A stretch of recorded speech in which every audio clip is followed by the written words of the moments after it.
আজকে আপনারা ক্ষমতার ভোগ বিলাসিতা করতেছেন, প্রটোকল নিচ্ছেন, কিন্তু যাদের বিনিময়ে সেখানে গেছেন তাদেরকে ভুলে গেছেন।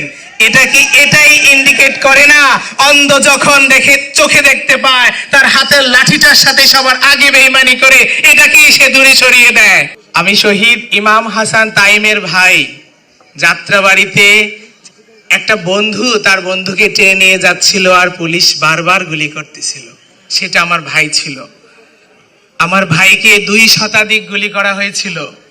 আমার বাবা একটা কথা বলেছিল যে একটা মানুষকে মারতে কয়টা গুলি লাগে স্যার।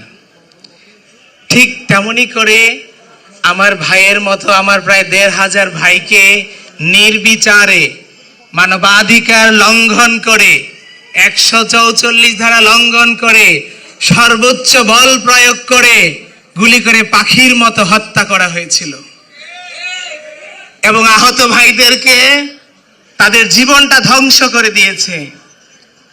আজকে 1.5 বছর আমরা প্রত্যেকটা জায়গায় বারবার বলে যাচ্ছি আমাদের বিচারটা দেও। রফিক আজাদ বলেছিল যে ভাত দে হারামজাদা, না হয় মানচিত্র খাবো। এখন আমাদের শহীদ পরিবারকে মনে হয় ইন্টারিমকে বলতে হবে যে বিচার করো, না হয় মানচিত্র খাবো। আজকে শহীদ পরিবার এবং আহত পরিবার পথে বসেছে।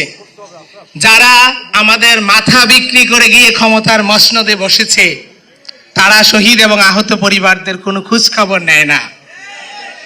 তারা মনে হয় যে লঙ্কায় বসে গেছে, এখন রাবণ হয়ে গেলে কিছুই হবে না, হামসে বারা খুন হে, এরকম হয়ে গেছে।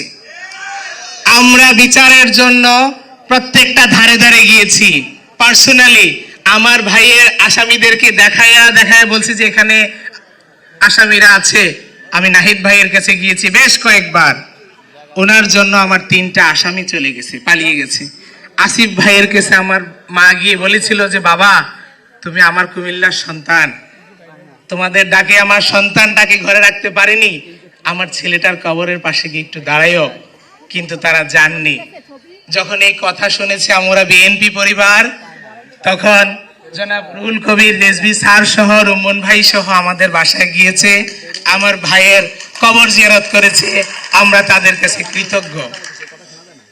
তো জনাব তারেক রহমান স্যার আছেন, আপনার কাছে আমাদের বিশেষ অনুরোধ থাকবে, আপনি আগামীর রাষ্ট্রনায়ক, আপনি যখন ক্ষমতায় যাবেন ইনশাল্লাহ শহীদদের হত্যার বিচার করবেন।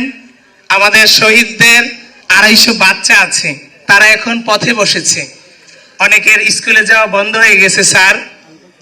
250 বাচ্চা, আমি তাদের ফাইল করে নাহিদ ভাইয়ের কাছে গিয়েছি, অনেক মিনিস্ট্রিতে গিয়েছি যে ভাই তাদের বাবারা আজকে দেশের জন্য জীবন দিয়ে গেছে, তাদের লেখাপড়া বন্ধ হয়ে গেছে। প্রায় 1-1.5 মাস ধরে বিভিন্ন মন্ত্রণালয়ে ঘুরতেছি যে তারা এতিম বাচ্চা, তাদের একটু লেখাপড়ার ব্যবস্থা করে দেন। কোনো মন্ত্রণালয় সাড়া দিচ্ছে না। আজকে উপদেষ্টা পরিষদে যারা আছেন তারা তো তাদের বাবাদের রক্তের বিনিময়ে ক্ষমতায় গিয়েছেন। আজকে আপনারা চেয়ারম্যান কাউন্সিলরও হতে পারতেন না। আজকে আপনারা ক্ষমতার ভোগ করতেছেন, ভোগ বিলাসিতা করতেছেন, প্রটোকল নিচ্ছেন, কিন্তু যাদের বিনিময়ে সেখানে গেছেন তাদেরকে ভুলে গেছেন। এটাই ইন্ডিকেট করে না অন্ধ যখন চোখে দেখতে পায় তার হাতের লাঠিটার সাথে সবার আগে বেঈমানি করে এটাকেই সে দূরে সরিয়ে দেয়। আমি সব সময় একটা কথা বলি যে আমরা মজলুম জাতি। আজকে যারা ক্ষমতায় আছেন আমাদের সাথে জুলুমকারীদের ন্যায় অবিচার করবেন না, কারণ আল্লাহ পাক ছাড় দেয়।